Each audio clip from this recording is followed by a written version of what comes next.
Correct. So as we made our way through the day today, temperatures are once again on the hot side as high temperatures were into the mid-90s out toward Scottsbluff, lower 90s out toward Torrington. Still a little cooler for high temperatures into the southern panhandle out toward the Kimball and Sydney area, mid-80s to near 90 degrees. Let's take a look at the current temperatures. So we are down to 73 into the southern panhandle, into the upper 70s as we make your way out towards Scottsbluff, and we keep the 70s into the northern panhandle and 60s into southeastern Wyoming. There's your wind, still southeasterly around 5 to 15 miles per hour, but we do have some thunderstorms approaching, and they are picking up the winds, especially just off to the west of the Scottsbluff area, with some readings around 15 to 25 miles per hour out in that direction. But other than that, we are just seeing an increase in the clouds across the entire panhandle right now. As you make your way from Bridgeport and points off to the south, some light shower activity, but we're tracking some thunderstorms right now. No significant weather advisories or even warnings on these as of yet, but they're just crossing the border into Nebraska. Heaviest and steadiest storms, one is just off to the north and west of the Scottsbluff area. Watch out in Torrington, lots of lightning and heavy rain for you, and one near the Harrison area that looks pretty strong as of right now. So that'll approach Chadron in the next half hour to hour. High pressure to our south in charge of our forecast. There's your southerly wind.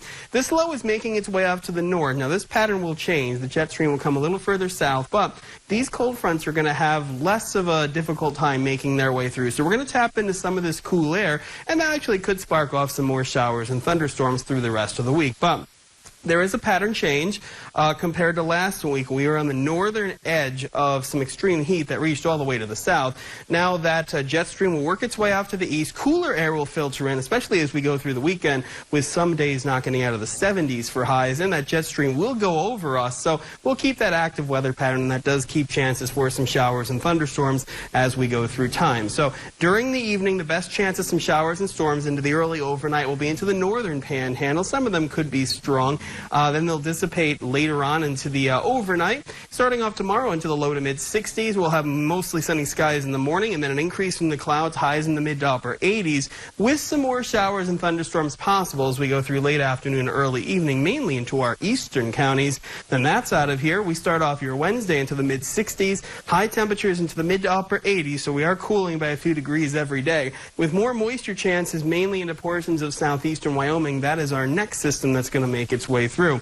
Here's the weather outlook as we start off this week. That heat zone will go off to our south and east, and we'll flip around to more of a southwesterly flow in the upper atmosphere, but that will tap into some monsoon moisture. No more influence from the Gulf of Mexico, so that's a change. And the jet stream will head a little further south and over us. We're going to be in the cooler air with multiple rounds of thunderstorms, especially in the late afternoon and evening as we go through the next week. So this low is going to move to our north. We're going to get that cold front. Cooler air is working its way in, but this high works off to our east, and we're going to have more of these. There's going to be multiple lows that come over us that'll keep at least a chance of some showers and thunderstorms as we go through time. Now, later on in the week, we're going to keep the daily thunderstorm chances. Warm air works off into the, say, Midwest. Hot air still down south. Another large area of storminess as you make your way up and down the East Coast and into southern Ontario.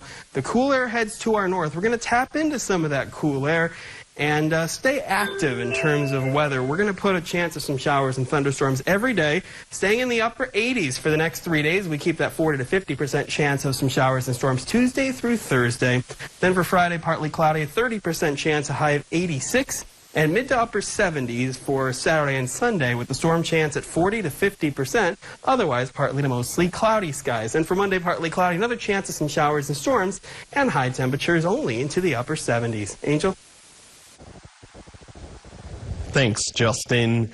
Fresh bagels are sometimes a big seller along the Jersey Shore this time of the year, but despite the crowds that line up for them, there's sometimes a surplus.